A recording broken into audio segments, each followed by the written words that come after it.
Have you ever noticed how life sometimes feels like a loop?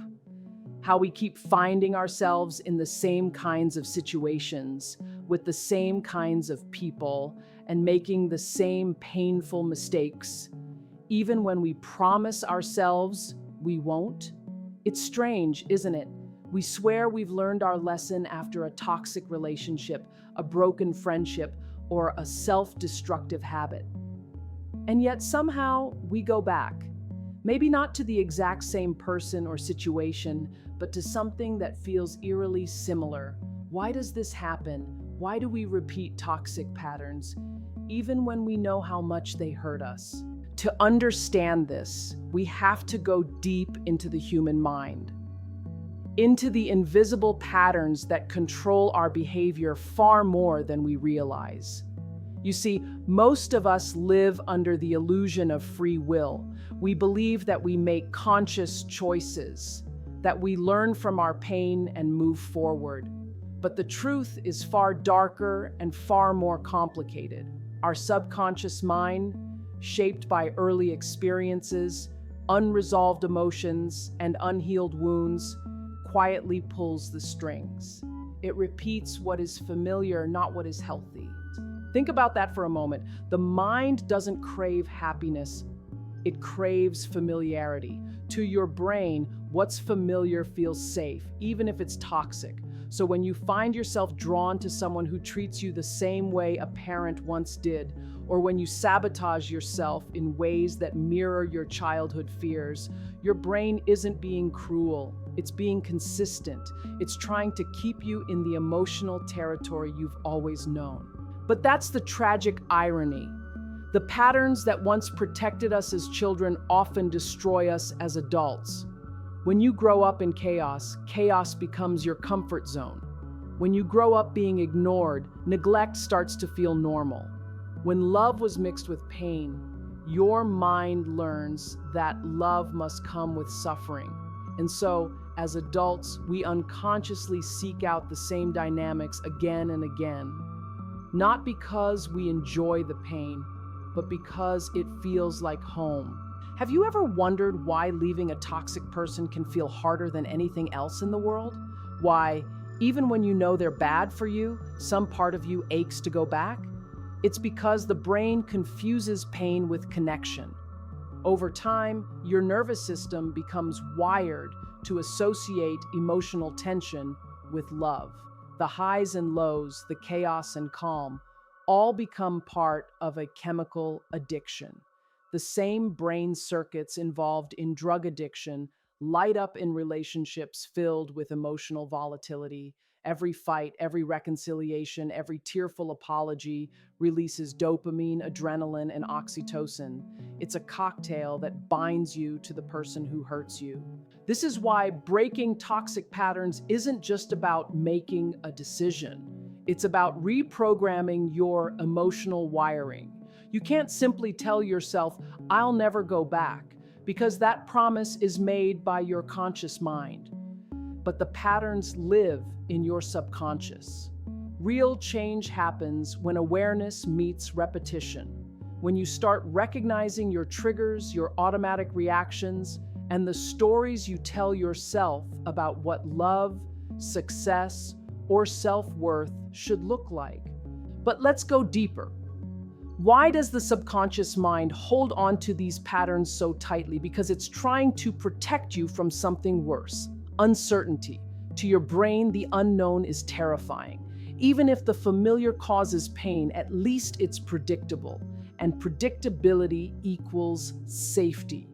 Imagine a child who grew up walking on eggshells, always scanning for signs of danger, always trying to please others to avoid conflict.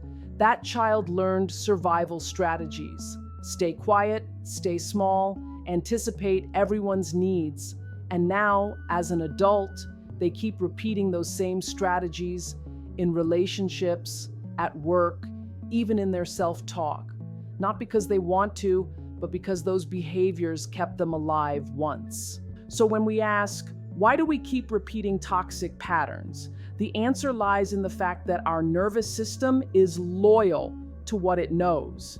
Healing, therefore, isn't just about letting go of people or habits. It's about teaching your body and brain that safety can exist without chaos, that love can exist without pain, and that you don't have to earn your worth through suffering. But here's something even more fascinating and painful to realize. Many of us unconsciously recreate toxic cycles because we're trying to fix them. We go back to what broke us, hoping this time it will end differently. It's like our psyche is replaying the same story, hoping for a new ending. That's why people who grew up with emotionally unavailable parents often end up chasing emotionally unavailable partners. Deep down, they're trying to finally win the love they were denied as children. They believe, if I can make this person love me, then maybe I was never unlovable. But the tragedy is, the very act of trying to fix the past keeps them trapped in it. Do you see how cruel and beautiful the mind can be at the same time? It's always trying to protect and heal, even through destruction. Every pattern, no matter how toxic, has a hidden logic behind it. It once served a purpose. The key is to recognize when that purpose has expired. But how do you know when you're repeating a toxic pattern? Sometimes it's obvious, like returning to an abusive relationship or engaging in self-destructive behavior.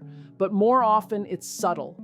It shows up as overgiving, as staying silent when you should speak, as chasing people who don't choose you, as settling for less because deep down you think you don't deserve more. It's the way you shrink yourself to avoid rejection, or the way you sabotage good things because peace feels unfamiliar. Ask yourself this: why does comfort sometimes make me anxious? Why does stability feel boring after a lifetime of drama? Why do I push people away when they get too close? Those questions hold the key to understanding your cycles. When you start asking them honestly, you begin to see that repetition isn't random. It's a mirror, a reflection of what you haven't yet healed. Your patterns are your teachers, whispering lessons about your unmet needs, your unresolved pain, your forgotten self-worth. The moment you see them clearly, you take away their power. Because awareness breaks the spell, but awareness alone isn't enough. Healing also requires compassion. You can't shame yourself out of a pattern that was born out of pain. You have to meet it with gentleness, the same way you'd comfort a child who didn't know any better. Because in many ways, the part of you repeating those cycles is that child, still scared, still waiting to be seen, still trying to prove they're enough. Sometimes repeating toxic patterns is your mind's way of saying, please heal me.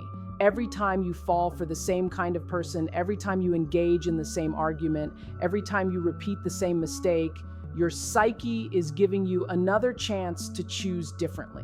The tragedy is that most people never recognize this moment. They see it as failure instead of invitation. Have you noticed that healing feels lonely? That breaking cycles feels uncomfortable, even painful? That's because you're stepping away from what your nervous system calls home. You're walking into the unknown. You're no longer chasing validation through pain. And for the first time, your mind doesn't know what to do with peace. But this is where transformation begins. Because when you stop chasing the familiar and start tolerating the discomfort of new, healthier patterns, your brain begins to rewire itself. Neuroscience shows that every time you make a new choice, every time you pause instead of react, every time you walk away instead of chase, every time you speak your truth instead of staying silent, you're creating new neural pathways. That's what growth looks like, not in sudden enlightenment, but in small, consistent rewiring of your emotional responses. The journey out of toxic cycles isn't about perfection. It's about awareness. It's about noticing when you're slipping back into old roles and gently redirecting yourself. You won't get it right every time. You'll fall back, maybe more than once. But each time, you'll come back a little wiser, a little stronger, a little more conscious. And one day, something incredible happens. The thing that once attracted you no longer does. The chaos that once excited you now drains you. The silence you once feared now feels peaceful. That's when you know the cycle is breaking. Not because the world has changed, but because you have. So let me ask you this. What patterns are you repeating right now without realizing it? Who are you chasing that reminds you of someone from your past? What pain are you recreating in hopes of healing it? The answers to those questions can be uncomfortable, but they're also the doorway to freedom. You don't have to be the person your past trained you to be. You can teach your mind that love isn't supposed to hurt. You can train your body to relax in safety.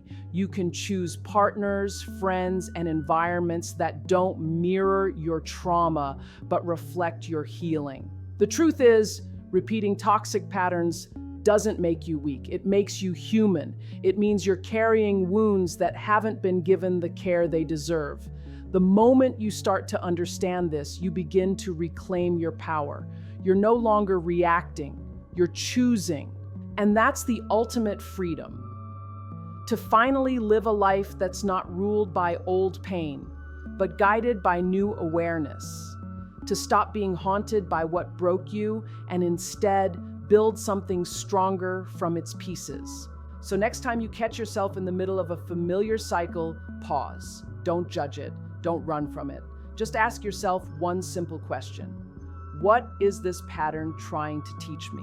Because sometimes the lesson hidden inside your pain is the one that finally sets you free.